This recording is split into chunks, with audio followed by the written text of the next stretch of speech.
എല്ലാവർക്കും നമസ്കാരം. ജീവിതം ഒരു ചോദ്യചിഹ്നമായി മുന്നിൽ നിൽക്കുമ്പോൾ എങ്ങോട്ട് പോകണമെന്നറിയാതെ നാം പകച്ചു നിൽക്കുമ്പോൾ നമുക്ക് ലഭിക്കുന്ന ഏറ്റവും വലിയ ആശ്വാസമാണ് ദൈവത്തിൻ്റെ തിരുവചനങ്ങൾ. ഇന്ന് നമ്മളിവിടെ സംസാരിക്കാൻ പോകുന്നത് ബൈബിളിലെ നമുക്ക് ആശ്വാസനായിട്ടുള്ളതായ വലിയൊരു ദൈവവചനത്തെക്കുറിച്ചാണ്. യെരമ്യാ പ്രവാചകൻ്റെ പുസ്തകം 29-ാം അധ്യായം 11 മുതൽ 13 വരെയുള്ളതായ വാക്യങ്ങളെക്കുറിച്ചാണ്.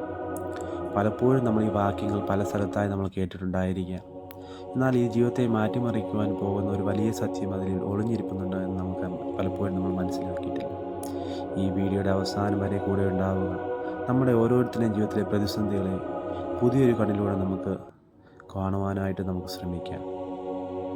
യെരമ്യാ പ്രവാചകൻ്റെ പുസ്തകം 29-ാം അധ്യായം 11 മുതൽ 13 വരെയുള്ളതായ വാക്യങ്ങൾ ഇങ്ങനെയാണ് പറയുന്നത്.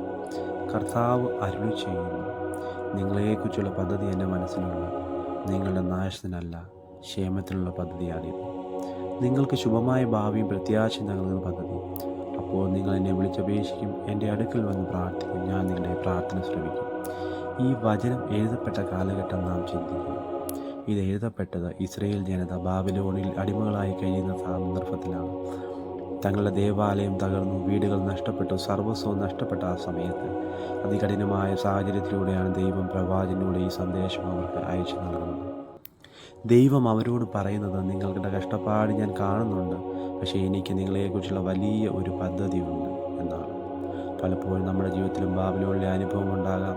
പലപ്പോഴും ഇത് ഒറ്റപ്പെടലുകളാകാം, വേദനകളാകാം, സാമ്പത്തികമായ ബുദ്ധിമുട്ടുകളാകാം, രോഗങ്ങളാകാം, പരാജയങ്ങളാകാം. ഈ സമയത്താണ് ദൈവം ഈ വാഗ്ദാനം നമുക്ക് നൽകുന്നത്. നമുക്ക് ഈ വാക്യങ്ങളെ 3 ഘട്ടങ്ങളായി തിരിക്കാം. ആദ്യത്തെ ഘട്ടത്തിൽ ദൈവത്തിൻ്റെ ചിന്തകളെ. നമ്മൾ നമ്മളെക്കുറിച്ച് ചിന്തിക്കുമ്പോൾ അധികമായി ദൈവം നമ്മളെക്കുറിച്ച് ചിന്തിക്കുന്നു. ആ ചിന്തകൾ തിന്മയ്ക്കല്ല, നന്മയ്ക്കായിട്ടുള്ളതാണ്. ചിലപ്പോൾ നമുക്ക് ലഭിക്കുന്ന പരാജയങ്ങൾ പോലും ദൈവത്തിൻ്റെ ഒരു വലിയ നന്മയിലേക്കുള്ള ചവിട്ടുപടിയാകും.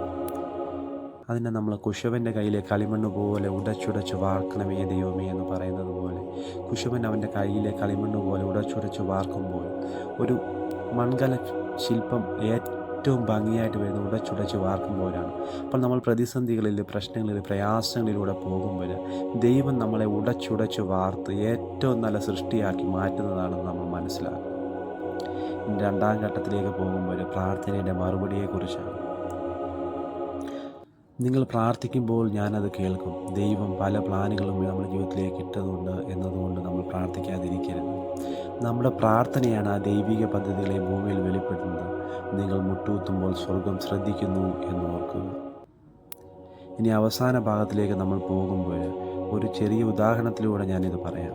ഒരു കുട്ടി ഒരു ചിത്രം വരയ്ക്കുമ്പോൾ ഇടയ്ക്ക് തെറ്റുകൾ വരാം, കുറ്റങ്ങൾ വരാം. അപ്പോൾ ആ കുട്ടിയുടെ അച്ഛൻ അല്ല അമ്മ ആ തെറ്റുകൾ മനോഹരമായ ഡിസൈനുകളാക്കി മാറ്റുന്നു. ഇത് തന്നെയാണ് ദൈവം നമ്മുടെ ജീവിതത്തിലും ഓരോന്നും ചെയ്യുന്നത്.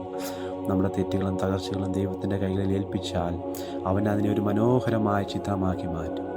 കുശവൻ്റെ കയ്യിലെ കളിമണ്ണിൻ്റെ പാത്രം പോലെ ഒരു നല്ല ചിത്രമാക്കി തീർക്കുവാൻ, ഒരു നല്ല ശില്പമാക്കി തീർക്കുവാൻ കഴിയുന്ന ദൈവമാണ് നമ്മുടെ ദൈവം എന്ന് ഉറച്ച് വിശ്വസിച്ച് പൂർണ്ണ ഹൃദയത്തോടെ നമുക്ക് മുന്നോട്ട് പോകാം. പൂർണ്ണ ഹൃദയത്തോടെ അന്വേഷിക്കുക. പാതി മനസ്സോടെയെല്ലാം നമ്മുടെ ദൈവം പൂർണ്ണമായ വിശ്വാസത്തോടെ ദൈവത്തെ തേടുമ്പോൾ അവനെ കണ്ടെത്തുവാൻ സാധിക്കും. ദൈവം ദൂരത്തുള്ളവനല്ല, അന്വേഷിക്കുന്നവർക്ക് ദിക്കുവെപ്പായി അവൻ കൂടെയുണ്ട്. സുഹൃത്തുക്കളെ, ഇന്നത്തെ ഈ വചനം നമുക്ക് ഓരോരുത്തർക്കും നൽകുന്ന സന്ദേശം ഇതാണ്. നിങ്ങളുടെ ഇന്നത്തെ അവസ്ഥയല്ല നിങ്ങളുടെ അവസാനം. നിങ്ങൾക്കൊരു ഭാവിയുണ്ട്, നിങ്ങൾക്കൊരു പ്രത്യാശയുണ്ട്. കാരണം നിങ്ങളെ വഴി നടത്തുന്നത് പ്രപഞ്ചത്തിൻ്റെ സൃഷ്ടാവായ ദൈവമാണ്.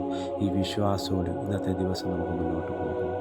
കാരണം ഈ വചനങ്ങൾ ഞാൻ പറയുവാനുള്ളതായ കാര്യം, നമ്മൾ ഓരോരുത്തരും ഈ വചനം പറയുന്നതായ എൻ്റെ ജീവിതത്തിലെയും ഓരോ പ്രതിസന്ധിയിലൂടെയും പ്രശ്നങ്ങളുടെയും പ്രയാസങ്ങളിലൂടെയാണ് നമ്മൾ കടന്നു പോകുന്നത്.